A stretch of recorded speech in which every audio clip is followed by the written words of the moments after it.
Assalamualaikum warahmatullahi wabarakatuh. Yang terhormat dosen pengampu mata kuliah Psikologi Abnormal Ibu Devi Sekar Ayuningrum MPC Psikolog dan teman-teman kelas A2 yang saya banggakan. Perkenalkan, saya Mutia Nur Fauzia bersama rekan-rekan dari kelompok 6, yaitu ada Tasya Fikiran Fatmala, Teh Aisyah Fujinisa, dan Teh Julia Putri Fauzia. Di sini saya Mutia selaku moderator yang akan memandu dalam penyampaian materi dan presentasi kali ini.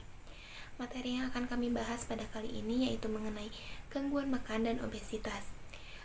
Untuk pemaparan materi pertama akan disampaikan oleh Teh Fikiran Fatmala, maka kepadanya disilakan.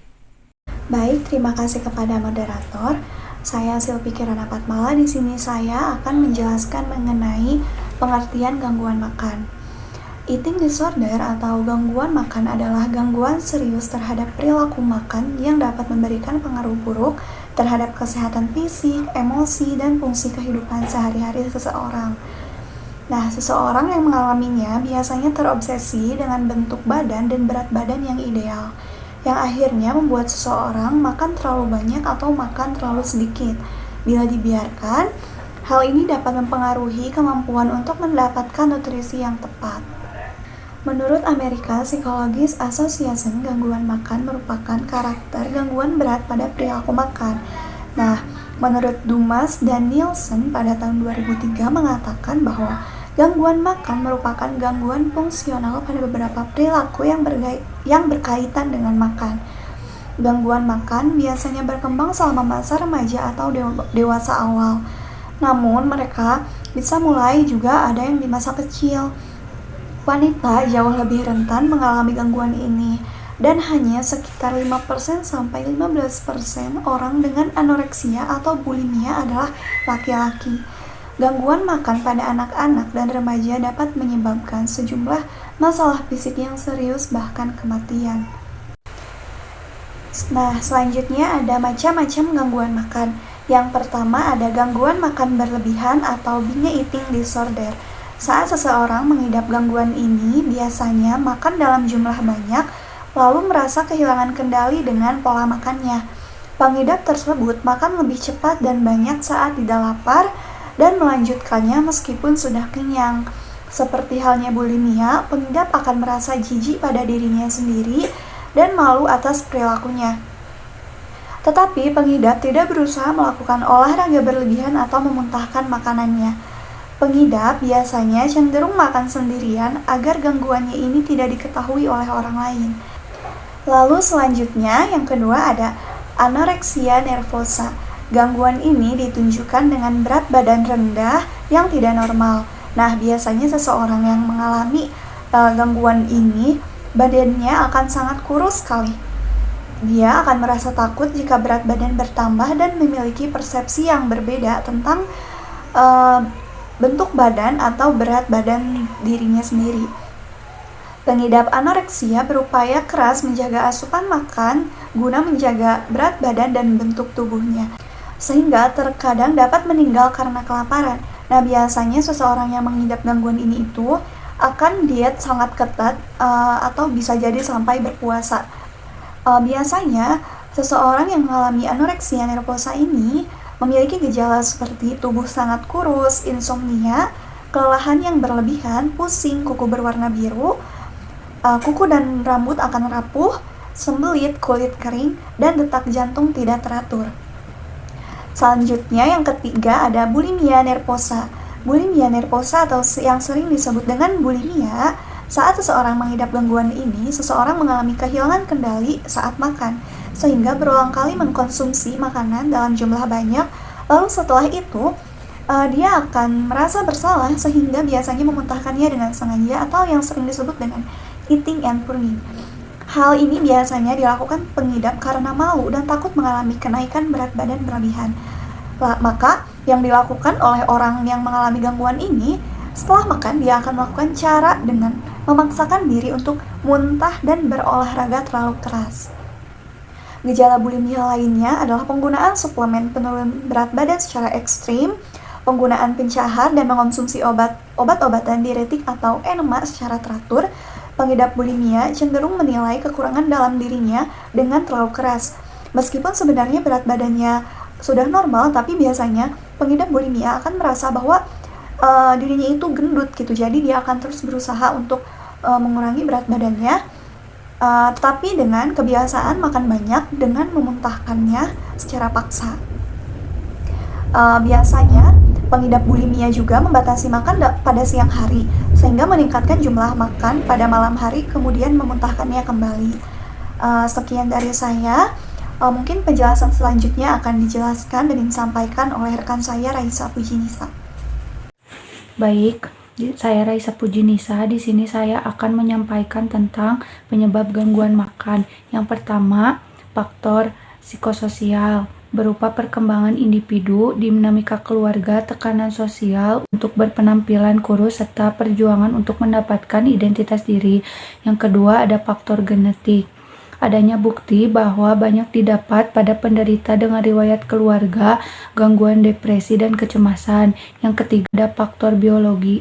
Berdasarkan studi ditemukan fakta bahwa genetik, hormon, dan bahan kimia yang terdapat di otak berpengaruh terhadap efek perkembangan dan pemulihan bulimia. Yang keempat, ada faktor budaya. Kebanyakan orang menilai bahwa cantik identik dengan kurus, dan terkadang kondisi tersebut menjadi suatu tuntunan. Yang kelima, ada perasaan pribadi. Penderita senantiasa berputus asa terhadap dirinya sendiri, tidak percaya diri sehingga mereka diet seperti dengan cara menggunakan pil diet, bahkan memuntahkan makanan. Yang keenam, ada tekanan yang berlebihan pada wanita muda untuk mencapai standar khusus yang tidak realistis. Yang ketujuh, ada faktor kognitif, merasa kurang memiliki kontrol atas berbagai aspek kehidupan lain selain diet. Selanjutnya ada dampak gangguan makan. Yang pertama, makan berlebihan. Salah satu dampak dari binge eating disorder yaitu obesitas. Yang kedua, ada anoreksia nervosa, kerusakan organ utama terutama otak, jantung, dan ginjal. Denyut jantung tidak teratur, menurunkan tekanan darah, denyut nadi, suhu tubuh, dan tingkat pernapasan, sensitivitas terhadap dingin, penipisan tulang. Dan yang terakhir ada bulimia nervosa. Komplikasi bisa serius, perut asam dari muntah kronis dapat menyebabkan kerusakan enamel gigi, radang kerongkongan, pembengkakan kelenjar ludah di pipi. Sekian dari saya. Selanjutnya akan disampaikan oleh Julia Putri. Baik, materi selanjutnya akan dijelaskan oleh saya. Materi selanjutnya yaitu upaya penanganan gangguan makan. Penanganan gangguan makan memerlukan kerjasama tim seperti psikiatri, konselor, dan juga dokter. Seringkali sulit ditanggapi, tapi tersedia beberapa pendekatan terapeutik. Yang pertama, penanganan biomedis. Perawatan di rumah sakit mungkin diperlukan untuk membantu pasien anoreksia mencapai berat badan yang sehat atau pasien bulimia mengatasi siklus makan berlebih lalu mengeluarkannya dalam kasus di mana terapi rawat jalan telah gagal. Yang kedua, psikoterapi. Terapi psikodinamika bertujuan untuk mengeksplorasi dan menyelesaikan konflik psikologis yang ada. Yang ketiga, ada terapi behavioral kognitif atau CBT. Untuk membantu individu dengan gangguan makan mengalahkan pikiran dan keyakinan yang self-defeating serta mengembangkan kebiasaan makan dan pola pikir yang lebih sehat. Yang keempat, ada terapi interpersonal atau IPT. Menekankan pada penyelesaian masalah interpersonal dengan keyakinan bahwa fungsi interpersonal yang semakin efektif akan menghasilkan kebiasaan dan sikap makan yang lebih sehat. Yang terakhir ada terapi keluarga. Dapat digunakan untuk mengatasi konflik keluarga dan meningkatkan komunikasi di antara keluarga. Untuk membangkitkan kesadaran klien dan membutuhkan waktu yang tidak sebentar. Tetapi usaha tersebut harus terus dilakukan secara bertahap, sehingga yang bersangkutan dapat beradaptasi dan merasa nyaman dengan perubahan tersebut sampai sepenuhnya klien dapat mengatasi perilaku makan. Materi selanjutnya yaitu pengertian obesitas. Obesitas merupakan kelebihan berat badan akibat terjadinya penumpukan sel-sel lemak. Awalnya hanya akan merasa bahwa berat badan naik. Namun, saat sel-sel lemak yang tertimbun semakin banyak, maka akan terjadi perubahan anatomis. Suatu kondisi medis berupa kelebihan lemak tubuh yang terakumulasi sedemikian rupa sehingga menimbulkan dampak merugikan bagi kesehatan, yang kemudian menurunkan harapan hidup dan atau meningkatkan masalah kesehatan. Seseorang dianggap menderita kegemukan, obes, bila indeks massa tubuh IMT, yaitu ukuran yang diperoleh dari hasil pembagian berat badan dalam kilogram dengan kuadrat tinggi badan dalam meter, lebih dari 30 kg per meter persegi. Baik, materi selanjutnya akan dilanjutkan oleh Mutia. Baik, terima kasih Teh Julia Putri atas pemaparan materinya. Untuk selanjutnya itu pemaparan materi mengenai penyebab dan resiko dari obesitas yang akan dijelaskan oleh saya sendiri. Ada beberapa faktor yang menyebabkan orang mengalami obesitas. Salah satunya itu gaya hidup. Sebenarnya banyak sekali faktor yang menyebabkan seseorang mengalami obesitas. Namun 90% dari orang yang mengalami obesitas itu karena gaya hidup. Salah satu faktornya adalah karena asupan makan yang melebihi kebutuhan tanpa diimbangi dengan aktivitas yang cukup, atau istilahnya itu sedentary lifestyle atau gaya hidup tanpa banyak bergerak. Padahal aktivitas yang cukup diperlukan untuk membakar kelebihan energi yang ada. Jika energi tersebut tidak dibakar, maka makanan yang masuk ke dalam tubuh kita akan diubah menjadi lemak, dan lemak tersebut akan mengendap di dalam sel-sel dalam tubuh kita sehingga menyebabkan obesitas pada seseorang. Baik, penyebab selanjutnya itu penyakit tertentu. Seseorang dapat mengalami obesitas karena riwayat kesehatan tertentu yang dimiliki oleh seseorang, misalnya penyakit Cushing dan sindrom ovarium polikistik. Kedua penyakit ini bisa menyebabkan seseorang mengalami kegemukan hingga mengalami obesitas. Yang penyebab selanjutnya yaitu karena faktor genetika. Faktor genetika ini merupakan faktor yang menjadi pemicu terbesar seseorang mengalami obesitas. Jika salah satu orang tuanya mengalami obesitas, maka kemungkinan si anak tersebut mengalami obesitas hingga mencapai 40-50%. Dan jika kedua orang tuanya mengalami obesitas, maka anak tersebut akan mengalami obesitas dengan kemungkinan 70%. Hal tersebut merupakan berdasarkan penuturan dari Kementerian Kesehatan Republik Indonesia. Dan untuk penyebab selanjutnya itu ada gangguan hormon. Hormon sangat berpengaruh besar terhadap kenaikan berat badan seseorang. Lantaran ketika hormon di tubuh itu tidak seimbang, dapat menyebabkan penumpukan lemak, nafsu makan naik, dan membuat lebih sering lapar. Gangguan hormon ini bisa terjadi karena ketidakseimbangan yang berasal dari hormon kortisol, tiroid, glukagon, insulin, dan estrogen. Untuk selanjutnya itu ada faktor kurang tidur. Kurang tidur seseorang ini memicu juga terhadap obesitas, di mana orang-orang yang memiliki jam tidur tidak teratur akan lebih sedikit gemuk dibandingkan orang yang memiliki jam tidur lebih teratur. Menurut American Journal of Clinical Nutrition menyebutkan bahwa orang yang mengalami kurang tidur, tubuhnya itu membakar 5% kalori lebih sedikit dibanding dengan orang yang cukup tidur. Dan energi yang dikeluarkan setelah makan juga lebih sedikit, yaitu hanya 20%, atau 20% lebih sedikit dari orang yang memiliki jam tidur lebih cukup. Dan yang terakhir itu pola makan tidak sehat. Faktor makan yang masuk ke dalam tubuh juga memicu kita mengalami obesitas, salah satunya dengan mengonsumsi makanan yang mengandung banyak gula atau mengandung banyak kalori, seperti kentang goreng, makanan dan minuman berpemanis, terus minuman bersoda, coklat, dan daging merah. Terlalu banyak mengonsumsi makanan berkalori bisa berefek pada kenaikan berat badan seseorang, sehingga akhirnya dapat menyebabkan obesitas bila hal tersebut dilakukan dengan berlebihan. Ada dua pola makan abnormal yang bisa menjadi penyebab obesitas, yaitu makan dalam jumlah yang banyak dan makan di malam hari. Kedua pola ini biasanya dipicu oleh stres dan kekecewaan. Binge mirip dengan bulimia nervosa, di mana seseorang makan dalam jumlah sangat banyak. Bedanya pada hal binge ini tidak diikuti dengan memuntahkan kembali apa yang dimakan. Sebagai akibatnya, kalori yang dikonsumsi itu sangat banyak sehingga mengendap di dalam tubuh seseorang. Baik, materi yang terakhir akan saya bahas yaitu mengenai upaya dalam menangani obesitas. Dalam hal menangani obesitas ini, kita dapat melibatkan beberapa pihak seperti dokter gizi, dokter endokrin, psikiater, ataupun kita dapat menerapkan program penurunan badan ataupun yang disebut dengan diet.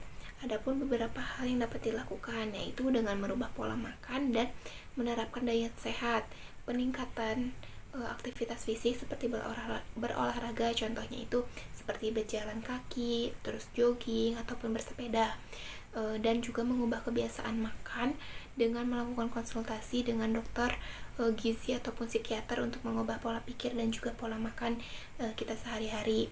Namun bila langkah tersebut tidak efektif digunakan dan tidak ada pengaruhnya untuk menurunkan berat badan pada orang obesitas, dapat dilakukan dengan cara operasi seperti bypass lambung, laparoscopic adjustable gastric banding, gastric sleeve, biliopancreatic diversion dengan duodenal switch. Nah, seperti itu.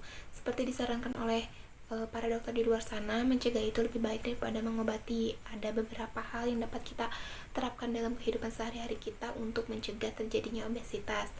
Yang pertama itu berhentilah makan sebelum kenyang. Yang selanjutnya itu hindari mengonsumsi makanan berat dan perbanyak mengonsumsi makanan sehat seperti buah-buahan dan sayur-sayuran.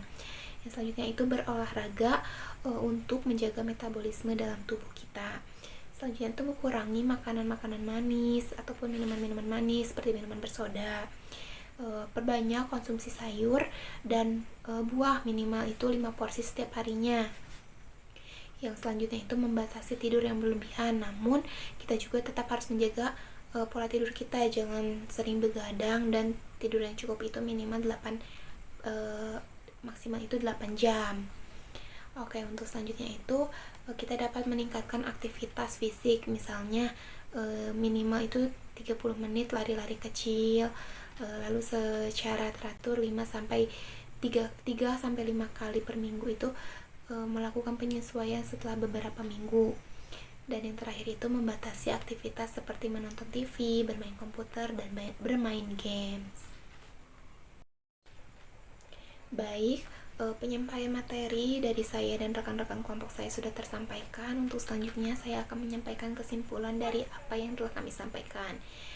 Eating disorder atau gangguan makan adalah gangguan serius terhadap perilaku makan yang dapat memberi pengaruh buruk terhadap kesehatan fisik, emosi, dan fungsi kehidupan sehari-hari.